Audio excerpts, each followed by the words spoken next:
Thank you for having me on this meeting here. And first, I did prepare something to present or read.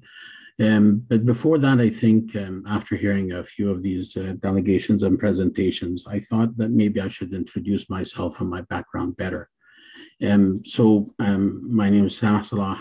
I'm of Palestinian origin. I came to Canada in '96. In '96, I came to Canada. I was holding a Palestinian refugee travel document, and I inherited this document. I didn't have a passport from my father, my late father, who also had a Palestinian refugee document. And the reason he had that document because he was displaced from his hometown in historic Palestine in 1948, and then he was displaced again in 1967. And since then, that's the document that we carry.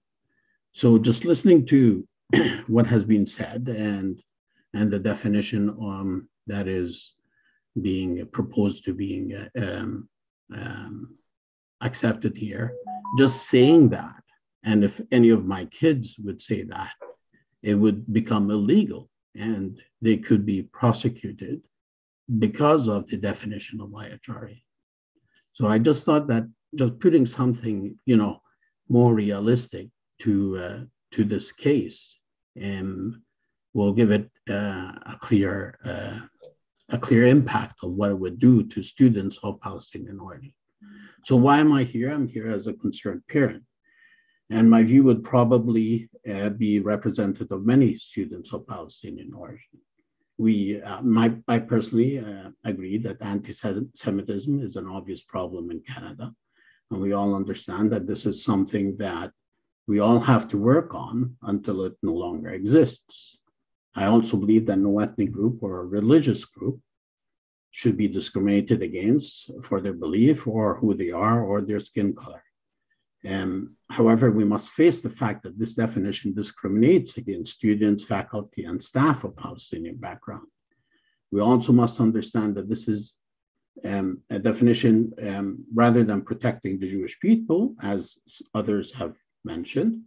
It's mainly to protect the state of Israel against being morally accountable for any wrongdoing committed in the past, present, or future. Such definitions that are used to protect states from any criticism will prevent the freedom of speech that we want our students to express against human rights abuses and for standing up to those who have been wronged. And I just want the panel to maybe use this parallel that I thought of, is that if we all know that there are currently protests in Iran against certain activities or laws that the Iranian regime is implementing. And if a similar definition of Islamophobia would be used, then any criticism of Iran or Saudi Arabia, for that matter, would be considered anti-Islamic or Islamophobic. And I don't think anyone on this panel would agree to that, and I wouldn't. And in the same manner, we should not agree to the proposed definition of anti-Semitism that will definitely censor and suppress the voices of any student, Palestinian or otherwise, that chooses to speak against any illegal activities, such as war crimes, human rights abuses, or discriminatory laws that Israel commits and implements against the Palestinian population. These illegal activities are not a matter of opinion. These are activities that have been deemed illegal by the United Nations. Moreover, this definition will put my child and many other students of Palestinian origin in harm when celebrating or acknowledging their culture, traditions, roots, history, such as being displaced or otherwise.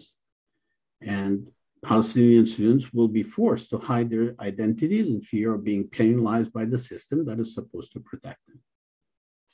Canada is meant to be a country that protects minorities, celebrate diversity, and not discriminate against certain ethnic groups.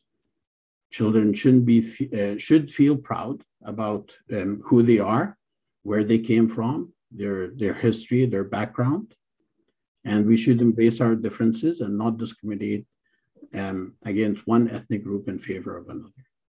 It is the duty of the trustees, in my opinion, to ensure that the protection of our children and their safety. And if I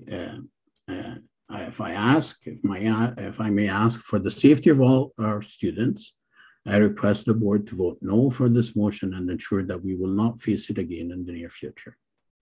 Thank you for your time.